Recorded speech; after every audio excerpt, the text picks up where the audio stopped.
নমস্কার, Indian news TV YouTube channel থেকে শুরু করছি আজকের বিশেষ সংবাদ। ইন্ডিয়া জোট জিতলে প্রধানমন্ত্রীর দৌড়ে অভিষেক। ঘূর্ণিঝড়ের জন্য 30 লোকাল ট্রেন বাতিল পূর্ব রেলের। রবিবার সন্ধ্যায় কলকাতায় রিমেল দুর্যোগ মোকাবিলায় কী প্রস্তুতি কেএমসির।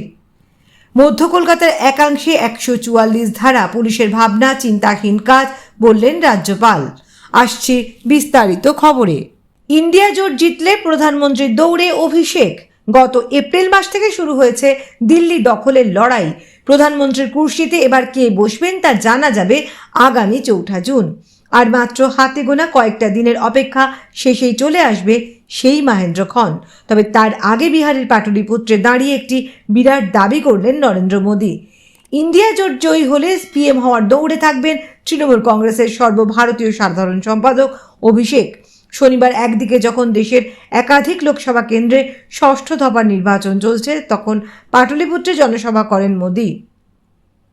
সেই সভায় দাঁড়িয়ে ইন্ডিয়া জোটকে ফালা আক্রমণ করেন প্রধানমন্ত্রী। বলেন, ইন্ডিয়া জোট যদি জয়ী হয় তাহলে 5 বছর দেশকে 5 জন প্রধানমন্ত্রী উপহার দেবে তারা।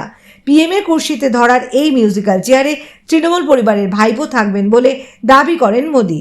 আজ বিরোধী জোটকে আক্রমণ শানিয়ে প্রধানমন্ত্রী বলেন, লোকসভা নির্বাচন দেশের পিএম নির্বাচনের ভোট, তবে ইন্ডিয়া জোট 5 বছরে দেশকে 5 জন প্রধানমন্ত্রী দিতে চায়। এই লড়াইয়ে গান্ধী পরিবারের ছেলে রাহুল গান্ধী, তৃণমূল কংগ্রেসের পরিবারের ছেলে অভিষেক বন্দ্যোপাধ্যায়, সমাজবাদী পার্টি পরিবারের ছেলে অখিলেশ যাদব, আম আদমি পরিবারের গিন্নি সুনিতা কেজরিওয়াল, ন্যাশনাল কনফারেন্স পরিবারের ছেলে ওমর আবদুল্লাহ, আরজেডি পরিবারের সন্তানেরা তেজস্বী যাদব এবং তার দিদিরা এবং এনসিপি পরিবারের কন্যা সুপ্রিয়া সুলে রয়েছেন। মোদী বলেন, দেশের প্রধানমন্ত্রীর আসনে আসীন হওয়ার জন্য এই সকল পরিবারবাদী রাজনৈতিক দলগুলি কোমর বেঁধে নেমে পড়বে। একসঙ্গে ইন্ডিয়া জোটকে নিশানা করে তিনি বলেন, এই জোটে শরিক দলগুলি মারাত্মক সাম্প্রদায়িক জাতিভিত্তিক রাজনীতির দোষণকারী, স্বজন পোষণের রাজনীতি করে নিজেদের পরিবারের উন্নয়ন সাধনই এদের লক্ষ্য। ঘূর্ণিঝড়ের জন্য 30টি লোকাল ট্রেন বাতিল পূর্ব রেলের। ঘূর্ণিঝড় রেমাল ধেয়ে আসছে, সেজন্য 30টি লোকাল ট্রেন বাতিল করল পূর্ব রেলওয়ে। কবে এবং কোন কোন ট্রেন বাতিল থাকবে, কখন সেই ট্রেন ছাড়ার কথা ছিল, দেখে নিন পুরো তালিকা। আর সেই ট্রেনের টাইম টেবিলও দেখে নিন এখানে। ঘূর্ণিঝড় রেমাল আসার আগে সতর্কতামূলক পদক্ষেপ হিসাবে একাধিক লোকাল ট্রেন বাতিল করল পূর্ব রেল। আপাতত শনিবার এবং রবিবার মিলিয়ে 30টি লোকাল ট্রেন বাতিল করা হয়েছে। আলিপুর আবহাওয়া দপ্তরের পূর্বাভাস অনুযায়ী সম্ভাব্য ঘূর্ণিঝড়ের প্রভাবে শনিবার থেকেই দক্ষিণবঙ্গের জেলাগুলিতে ঝড় বৃষ্টি শুরু হবে। তবে রবিবার এবং সোমবার বৃষ্টি এবং ঝড়ের দাপট বেশি থাকবে। পূর্ব রেল যে অংশের মধ্যে লোকাল ট্রেনের পরিষেবা দেয় সেখানে ভালো মতোই ঝড় বৃষ্টি হবে। সেই পরিস্থিতিতে আপাতত শনিবার এবং রবিবারের জন্য 30টি লোকাল ট্রেন বাতিল করা হয়েছে।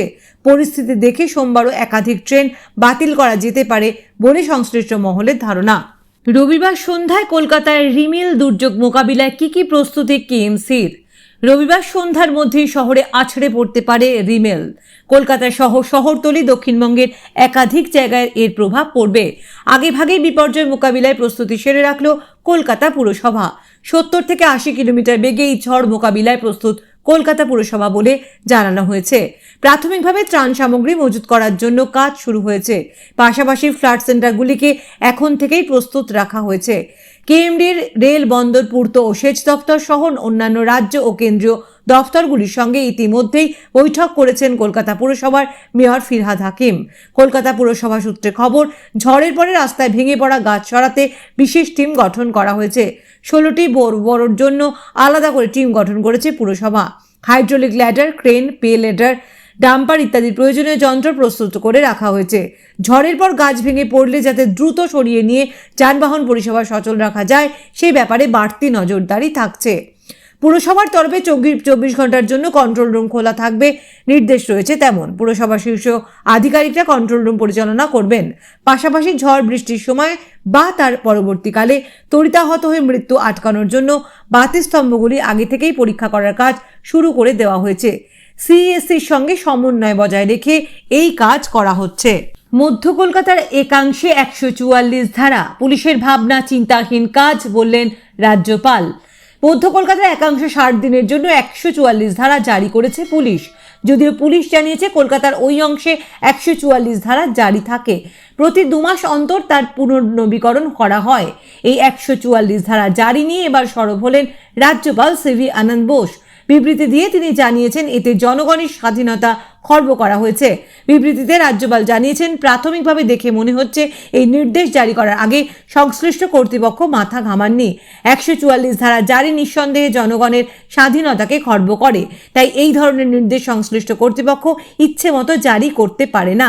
বিবৃতিতে আরও বলা হয়েছে, সংশ্লিষ্ট কর্তৃপক্ষ নির্দেশিকা জারি করার আগে ঠিকমতো মাথা ঘামাননি। কোনো রকম বিবেচনা বোধ রহিত হয়ে এই রুটিন নির্দেশিকা জারি করা হয়েছে।